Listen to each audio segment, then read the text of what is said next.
guys, welcome back to my channel. So in the last video we have done some part of introduction of our chapter number 2 of vector calculus, that is differentiation of vectors. Today this is the lecture number 2 and today we are going to continue our introduction part. In the last video we were doing this theorem and we have discussed its two part, that is first and second. Today we are going to do the proof of third and fourth part. देखिए हम कैसे करेंगे. सो derivative अगर आपको नहीं आती first video तो आप सेकंड वीडियो नहीं समझ पाएंगे. So before watching this video you have to definitely watch first video because both are connected. तो देखिए फर्स्ट थर्ड पार्ट को प्रूफ करते हैं हम. Derivative with respect to t of f cross g. First हम क्या करेंगे, इंक्रीमेंट करेंगे. फर्स्ट हम इंक्रीमेंट वाली आती है क्रॉस. देखिए क्रॉस आपको पता होना चाहिए कि A cross B is not equal to B cross A. से यहाँ पे ऑर्डर बिल्कुल ध्यान रखना है. इसका डेरिवेटिव इसके इक्वल कैसे होगा, देखिए first term as it is, second term का derivative with respect to T, बीच में क्रॉस का साइन, फिर फर्स्ट टर्म का derivative cross next term as it is. से आ जाएगा प्लस क्रॉस जी plus del F del G minus ये वाली term as it is upon में delta T limit delta T tends to zero. देखिए इनका क्रॉस प्रोडक्ट बिल्कुल ध्यान से करना है.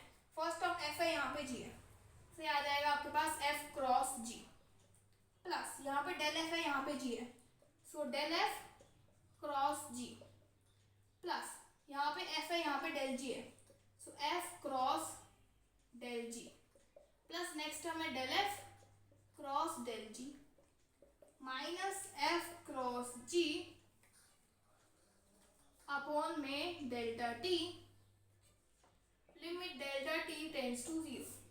सो एफ क्रॉस जी से एफ क्रॉस जी कैंसिल, ये टर्म बच जाएगी. ये आ जाएगा limit delta T tends to zero del F cross g, del t को सेपरेट लिख लेते हैं सबके नीचे, plus F cross del g by में del t plus del f, या तो इसके नीचे लिख लो डेल टी या उसके नीचे लिख लो, आपकी चॉइस है. ठीक है. अब हमने एक प्रॉपर्टी पढ़ी थी कि लिमिट अगर दो सम पे लग रही है वेक्टर्स के, सो इंडिविजुअल टर्म पे लिमिट लगेगी. तो यहाँ पे हर टर्म पे नेक्स्ट टर्म क्या आ जाएगी, limit delta T tends to zero del F by del T cross ji plus यहाँ पे भी आ जाएगा limit delta T tends to zero f cross del g. Second वाले पार्ट में मैंने स्टेप नहीं लिखा तो मैं डायरेक्ट कर दिया था, डायरेक्ट भी कर सकते हो. Limit delta T tends to zero del F by del T cross del जी.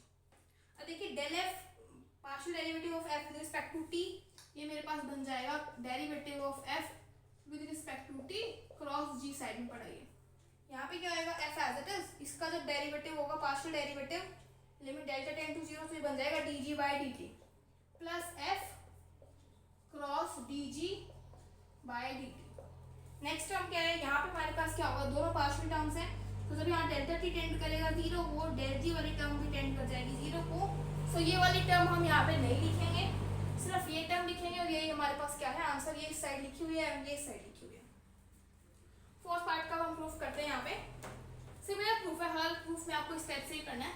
तो आप एक बार मेथड समझ जाओ कि कैसे आपको डेल एफ इंक्रीज करना है. और डॉट प्रोडक्ट में कोई ऑर्डर का चक्कर नहीं था, लेकिन यहाँ पे ऑर्डर का चक्कर है, तो मल्टीप्लिकेशन आपको ध्यान से करनी है इस टर्म. तो ये फोर्थ पार्ट के प्रूफ के लिए D by D T of phi F is equal to क्या होगा formula, phi as it is, इसका derivative with respect to T, फिर फाई का derivative with respect to T into F. So again हम same चीज लगाएंगे, limit delta T tends to zero, phi के अंदर increment delta phi into F के अंदर increment F plus delta F minus phi F as it is upon में your delta t. Multiply कर देते हैं, यहाँ जाएगा limit delta T tends to zero phi into F plus del phi into F plus phi into del f plus del phi into del f. Simple multiplication है, minus phi f upon में your delta t. First and last term cancel हो रही है, बाकी जो term हम उसको लिख लेते हैं. ये आ जाएगा limit delta T tends to zero del phi f plus phi del f plus del phi del f upon में डेल्टा टी। अगेन हम क्या करते हैं नेक्स्ट स्टेप में, डेल्टा टी सबके नीचे लिख लेते हैं, से आ जाएगा limit delta T tends to 0 del as it is phi f, del के साथ फाई है ना, del phi F as it is, इसके नीचे हम derivative with respect to t लिख लेते हैं, प्लस फाई यहाँ पे लिख लेते हैं del F by del t plus del phi upon del t into del f. Next step में क्या होगा, लिमिट जो है हर टर्म की इंडिविजुअल में लग जाएगी। तो मैं इसी स्टेप में कर देती हूँ, यहाँ पे लिख देती हूँ लिमिट डेल्टा टेंड्स टू 0, यहाँ पे भी limit delta T tends to 0। जब डेल्टा टी टेंड करे 0 को, so partial derivative of phi with respect to T it will become D phi by D T into F plus यहाँ पे phi as it is, इसका derivative T के रिस्पेक्ट में बन जाएगा D F by D T. और यहाँ पे अगर आपको आइडिया हो गया हो तो यहाँ पे जब डेल्टा टी टेंड करेगा 0 को, सो डेल एफ टेंड करेगा 0 को, सो ये टर्म बन जाएगी 0, हेंस ये हमारे पास क्या आ जाएगा हमारा आंसर। नेक्स्ट हमारे पास फिफ्थ रिजल्ट क्या है, derivative of scalar triple product of f g h is equal to this, आपको प्रूव करना है। तो देखिए कैसे करेंगे हम, d by D t scalar triple product of f g h, इसको हम लिख सकते हैं derivative with respect to t f dot g cross h, इस टाइप से हम लिख सकते हैं इसको। स्केलर ट्रिपल प्रोडक्ट का मीनिंग हमने यहाँ लिख लिया। उसके बाद यहाँ पे हमको लगाना है, अभी हमने डिस्कस किया था, अगर एक वेक्टर है डॉट दूसरा वेक्टर है, जी क्रॉस एच को आप एक वेक्टर मान लीजिए, उसका डेरिवेटिव कैसे होता है, देखिए फर्स्ट वेक्टर है as it is, second vector का derivative with respect to T, यहाँ पे second vector G cross H है तो जी क्रॉस एच लिख दो, प्लस फर्स्ट टर्म का derivative with respect to T dot second vector G cross H है तो जी क्रॉस एच लिख दो।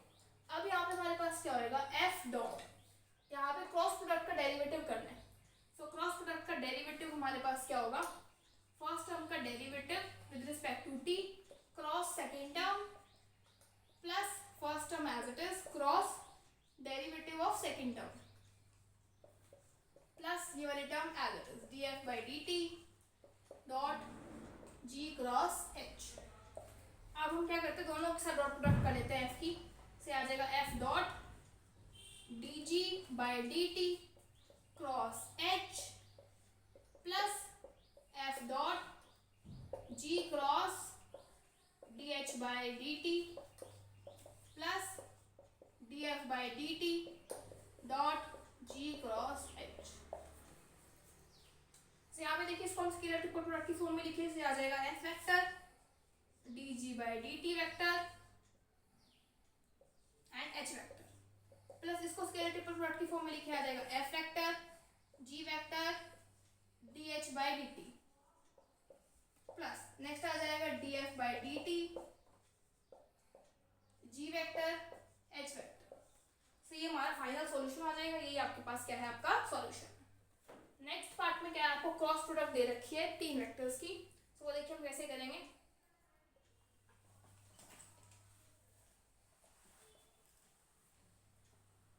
बस क्रॉस प्रोडक्ट में क्रॉस प्रोडक्ट का फॉर्मूला लगेगा, मेथड हमारे पास सेम ही है।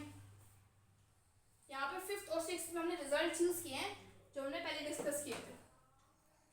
सो D by D T F cross G cross H, so again इसको एक वेक्टर मानो और इसको सेकेंड वेक्टर मानो। सो जब भी क्रॉस प्रोडक्ट हो उसका डेरिवेटिव किस टाइप से होता है, फर्स्ट वाली टर्म का derivative with respect to T cross second term g cross H plus first term as it is cross derivative with respect to t of second term. First term as it is लिखते हैं, first term तो यहाँ पे देखिए match भी कर रही है आपके पास D F by D T cross G cross H plus इसमें देखिए डेरिवेटिव कैसे करेंगे, एफ क्रॉस, अब यहाँ पे हमें अगेन डेरिवेटिव करना है क्रॉस प्रोडक्ट का।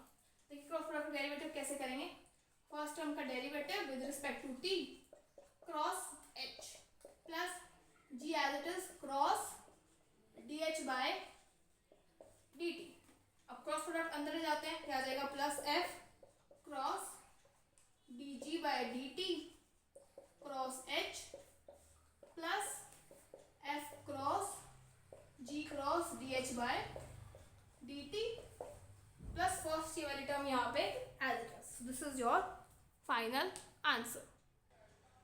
Next we have derivative of a function. मतलब अगर हम यहाँ पे बात करें कंपोजिट फंक्शन में डिस्कस किया हुआ कैलकुलस के अंदर, तो यहाँ पे क्या होता है, आर होता है फंक्शन, आर वेक्टर फंक्शन है एस वेक्टर का, एस फर्दर फंक्शन है टी का.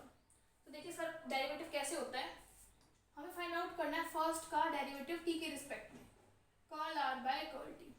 इसका कैसे डेरिवेटिव करेंगे हम, फर्स्ट हम फाइंड आउट करेंगे आर का एस के रिस्पेक्ट में, then will find out derivative of s with respect to T. यहाँ पे हम देख लेते हैं जो एस है वो एक वेक्टर है, सिंपल क्वांटिटी है. सो यहाँ पे हमारे पास एस एक स्केलर वेरिएबल है, सिंपल है, हमारे पास पार्शियल डेरिवेटिव हो जाएगा. अगर हम बात करें टोटल डेरिवेटिव में, तो ये बन जाएगा d are by D T is equal to d are by d s into d s by D t. ये हमने कैसे डिराइव किया, आप इस टर्म के अंदर delta T tends to zero ले लो, limit delta T tends to zero. So ये कन्वर्ट हो जाएगा इसमें, ये इसमें एंड ये इसमें. नेक्स्ट हमारे पास आता है कांस्टेंट वेक्टर, इंपॉर्टेंट टॉपिक है. फिर इसी के बेसिस पे हमारे पास बहुत सारी थ्योरम्स हैं. A vector is said to be constant if both the direction and magnitude is fixed and do not change. एक ऐसा वेक्टर जिसका मैग्नीट्यूड भी फिक्स्ड हो और डायरेक्शन भी फिक्स्ड हो. इसके लिए हम एग्जांपल्स डिस्कस करेंगे, वो हमारे पास कांस्टेंट वेक्टर कहलाएगा. सो फर्स्ट जो वेक्टर है ये मेरे पास एक कांस्टेंट वेक्टर है. कैसे समझिए, ये वेक्टर इसका मैग्नीट्यूड फाइंड आउट करते हैं. So magnitude of F is under root of 2 का स्क्वायर 3 का स्क्वायर माइनस 4 का स्क्वायर, ये हमारे पास आ जाएगा अंडर रूट 29. मैग्नीट्यूड फिक्स्ड है, ऑल्सो इसकी डायरेक्शन भी फिक्स्ड है, बिकॉज ये हमारे पास रिप्रेजेंट करता है 2 3 माइनस 4 पॉइंट को. सो इसकी डायरेक्शन भी फिक्स्ड है, मैग्नीट्यूड भी फिक्स्ड है. सो ये मेरे पास एक कांस्टेंट वेक्टर है. नेक्स्ट वेक्टर की बात करते हैं. इस वेक्टर का हमारे पास कांस्टेंट मैग्नीट्यूड है लेकिन डायरेक्शन कांस्टेंट नहीं है. कैसे देखिए, कांस्टेंट मैग्नीट्यूड देख लेते हैं पहले. Mod of F find out करते हैं, क्या जाएगा under root of cos square T plus sin square T plus 1, ये आपके पास आ जाएगा अंडर रूट 2. मैग्नीट्यूड तो फिक्स्ड हो गया. अब हम इसकी डायरेक्शन की बात करते हैं. जैसे जैसे टी की वैल्यू चेंज होएगी, एज वैल्यू ऑफ, पूरा लिखते हैं, as value of T changes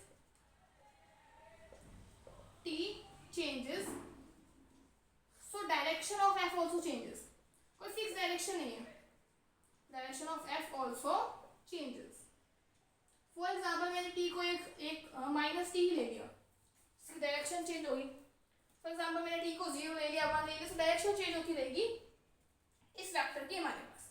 next vector है ये वाला, इसकी जो है हमारे पास डायरेक्शन तो कांस्टेंट है.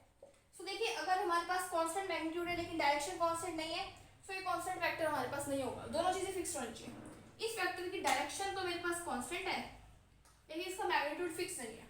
देखिए डायरेक्शन कांस्टेंट कैसे, अगर मैं इसके पॉइंट्स की बात करूँ, ये रिप्रेजेंट करता है 2t 3t 4t को रिप्रेजेंट करता है. कोई भी अगर हम इसके अबाउट टी की वैल्यू कोई भी पुट करें, वो आके तो इसी 2 3 4 के पैरेलल ही बनेगा.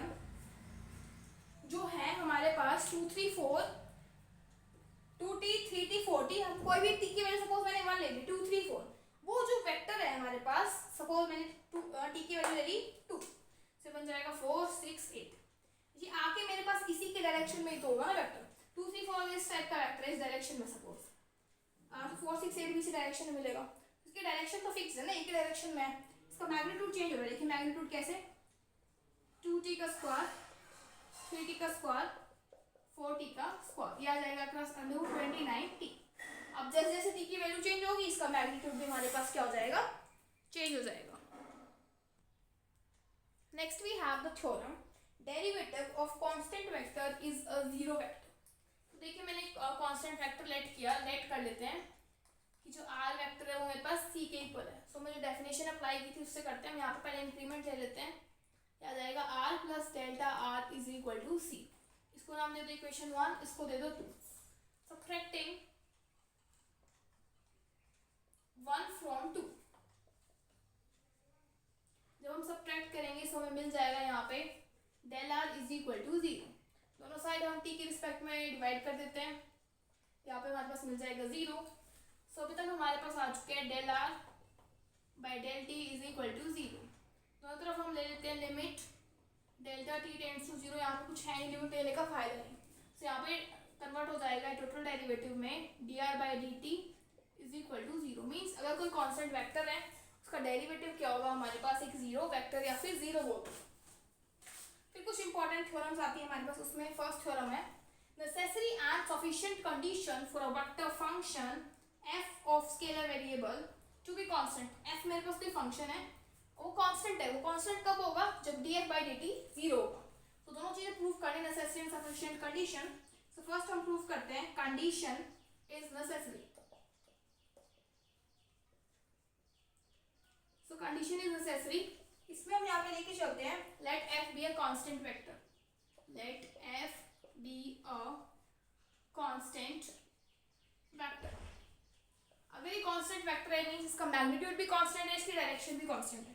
सो यहाँ पे हम एफ वेक्टर को लेके चलते हैं, इसके components f1 i cap plus f2 j cap plus f3 k cap. अगर ये मेरे पास वेक्टर कांस्टेंट है सो ये जो f1 f2 f3 है ये मेरे पास फ्री होंगे t से, ठीक, कोई वेरिएबल इसके अंदर कंटेन नहीं होगा।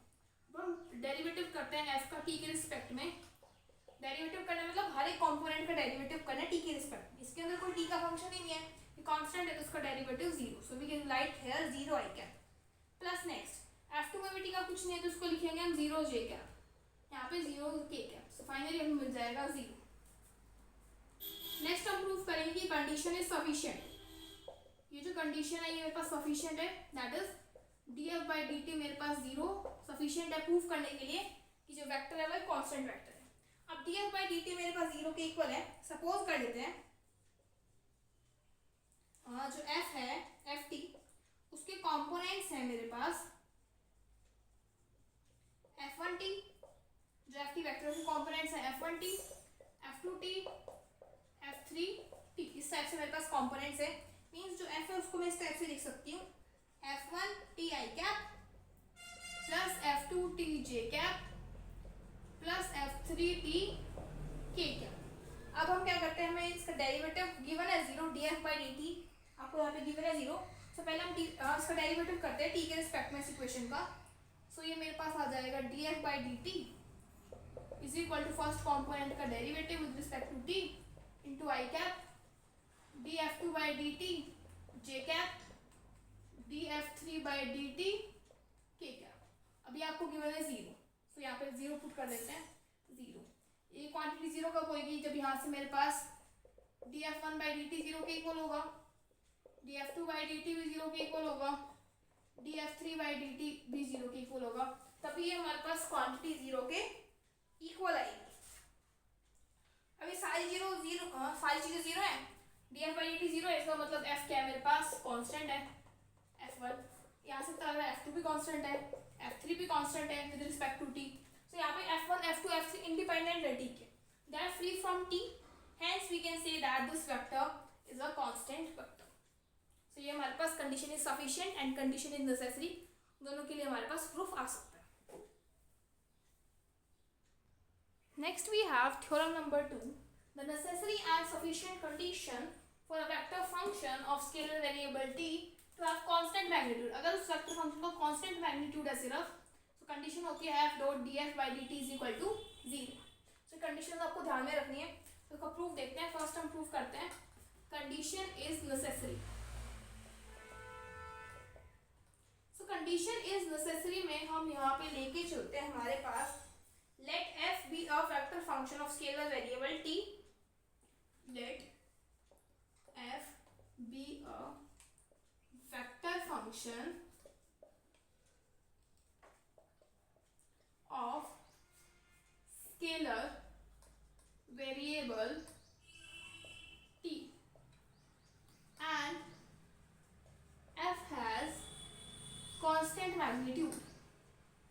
ये गिवन आपको, इसके पास क्या है कांस्टेंट मैग्नीट्यूड है और ये कंडीशन लेके आए। सो अगर हमारे पास कांस्टेंट मैग्नीट्यूड है, from here we can write that mod of f का स्क्वायर इज कांस्टेंट। ये तो होता है मैग्नीट्यूड कांस्टेंट है। From here we can write that f dot f is your constant। दो साइड हम डेरिवेटिव को फॉर्म करते हैं, आ जाएगा f as it is, ऐसे लिख लेते हैं derivative with respect to t of f dot f is equal to derivative with respect to t of some constant k. So f dot f का derivative क्या आ जाएगा, f as it is dot df by dt plus df by dt dot f, यहाँ पे हमने property use कर ली जो हमने प्रॉपर्टी पढ़ी थी, एंड कांस्टेंट का डेरिवेटिव आ जाएगा 0. इसको हम लिख सकते हैं 2 times of f dot df by dt is equal to 0. यहाँ से आ जाएगा f dot df by dt is equal to 0. यही कंडीशन हमें क्या करनी थी, प्रूफ करनी थी कि f dot df by dt 0 होता है. नेक्स्ट पार्ट हम लेके चलेंगे कंडीशन इज सफिशिएंट. तो कंडीशन इज सफिशिएंट में बिल्कुल सेम स्टेप से रिवर्स है. कंडीशन इज सफिशिएंट मतलब ये कंडीशन सफिशिएंट है प्रूफ करने के लिए कि जो हमारा वेक्टर है वो कांस्टेंट मैग्नीट्यूड का. सभी लेके चलिए कंडीशन 0 है, उसके बाद हमने इसको 2 से मल्टीप्लाई कर दिया. 2 से मल्टीप्लाई करने के बाद हमने इसको इस टाइप से लिख लिया f dot df by dt plus df by dt dot f. उसके बाद हमने इसको इस टाइप से लिख लिया कि डेरिवेटिव बन जाएगा t के रिस्पेक्ट में f डॉट f का, और यहाँ पे आ जाएगा derivative of constant with respect to t. Further हम यहाँ से इसको डेरिवेटिव कैंसिल कर दिया, f डॉट f की वैल्यू आ गई सम कांस्टेंट की. f डॉट f को लिख दिया हमने f का square is equal to constant. अगर f का स्क्वायर कांस्टेंट है इसका मतलब जो वेक्टर है वो कांस्टेंट मैग्नीट्यूड का है. सो आपको इसमें सिर्फ रिवर्स करके लिखना है, स्टेप्स को आप खुद कीजिएगा. नेक्स्ट हम डिस्कस करते हैं theorem number 3. If the vector function f of a scalar variable t has constant magnitude, then we have to show that f and df by dt are perpendicular provided df by dt is not equal to 0. अगर constant magnitude का function है तो अभी हमने discuss किया था कि f dot df by dt हमारे पास 0 के इक्वल होता है. अब यहाँ से दो कंडीशन आती हैं, या तो f 0 है या df by dt 0 है, या फिर डॉट प्रोडक्ट 0. इसका मतलब दोनों वेक्टर्स जो है वो परपेंडिकुलर है. f 0 हो नहीं सकता क्योंकि सारा वेक्टर का ही तो हमारे पास यूज है, तो f can not be 0. df by dt आपको गिवन है नॉट इक्वल टू 0, 0 के इक्वल नहीं गिवन. ये भी 0 नहीं हो सकता, ये भी 0 नहीं हो सकता. इसका मतलब दोनों आपस में क्या है हमारे पास, perpendicular to each other. Next we have theorem number 4. Theorem number 4 में आपको गिवन है f अगर एक डिफरेंशिएबल वेक्टर फंक्शन है स्केलर वेरिएबल t का, एंड मोड ऑफ f के इक्वल है. फर्स्ट पार्ट में आपको प्रूव करना है derivative with respect to t of f का square 2f df by dt के इक्वल होता है. तो देखिए हमें यहाँ पे गिवन है मोड ऑफ f का स्क्वायर हमें चाहिए. यहाँ पे इसको हम लिख सकते हैं मोड ऑफ f का स्क्वायर दैट इज f का स्क्वायर. डेरिवेटिव परफॉर्म करते हैं d by dt. First part है आपके पास f वेक्टर का स्क्वायर, तो यहाँ पे भी आ जाएगा d by dt of f का स्क्वायर. ये इक्वल आ जाएगा 2f df by dt के. ये हमें करना था फर्स्ट पार्ट में प्रूफ. सेकंड पार्ट में आपको प्रूफ करना है f dot df by dt की वैल्यू इसके इक्वल होती है. देखिए हमें पता है f डॉट f किसके इक्वल होगा हमारे पास, मोड ऑफ f का स्क्वायर. मोड ऑफ f का स्क्वायर मतलब f का स्क्वायर. तो यहाँ से हम लिख सकते हैं f डॉट f किसके इक्वल है, f के स्क्वायर के इक्वल. दोनों साइड डेरिवेटिव परफॉर्म करते हैं with respect to t. So derivative with respect to t f dot f, यहाँ पे आ जाएगा derivative with respect to t of f का स्क्वायर. सो यहाँ पे आ जाएगा f as it is dot df by dt plus df by dt dot f. यहाँ पे आ जाएगा 2f df by dt. इस दोनों को कंबाइन करके हम लिख सकते हैं 2f dot df by dt, क्योंकि डॉट प्रोडक्ट में आगे पीछे से कोई फर्क नहीं पड़ता. f dot df by dt या df by dt dot f is equal to 2f df by dt. 2 से 2 कैंसिल और ये हमारा रिजल्ट प्रूव हो गया. थ्योरम नंबर 5 में आपको गिवन है अगर f एक डिफरेंशिएबल वेक्टर फंक्शन है स्केलर वेरिएबल t का, आपको प्रूफ करना है derivative with respect to t f cross df by dt की वैल्यू इसके इक्वल होती है. तो हम इसका डेरिवेटिव परफॉर्म करते हैं. Derivative with respect to t of f cross df by dt. तो ये आ जाएगा first function as it is cross second function का डेरिवेटिव, तो डबल डेरिवेटिव बन जाएगा ये हमारे पास, प्लस फर्स्ट फंक्शन का derivative with respect to t cross second function as it is. अब df by dt का खुद के साथ क्रॉस प्रोडक्ट तो 0 बनेगा, ये टर्म 0, और ये हमारे पास क्या रह जाएगा, आंसर रह जाएगा. Rest of the articles will discuss in the next video. Till then thank you.